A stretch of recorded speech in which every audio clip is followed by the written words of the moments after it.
Now that users can create accounts and log in and log out, we might want to make this process a little easier for our users. For example, when they created their account, we didn't perform any special processing on their email address.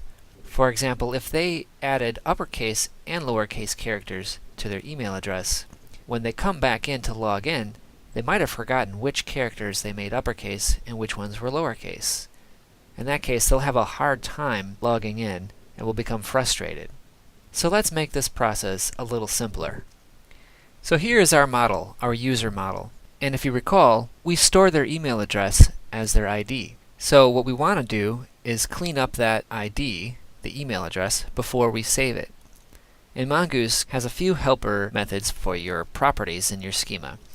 So in this case, we will be using the lowercase and trim functions for our properties here. So here is our user model. And what we want to be able to do is convert the email address that they're storing as the ID to lowercase, and we also want to trim any white space from the beginning and end of that string. And this is where Mongoose comes into play.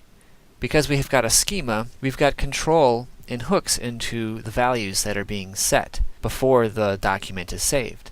So what we'll do here is enable lowercasing and trimming of that value before it is stored in the database. So now whenever we create a new user, the ID will be lowercased and all white space will be trimmed from the beginning and end of that string. Now let's look at the other case we have to make an adjustment to, which is in our route. In order to get valid results when we query, we need to lowercase the value that is being entered in the form.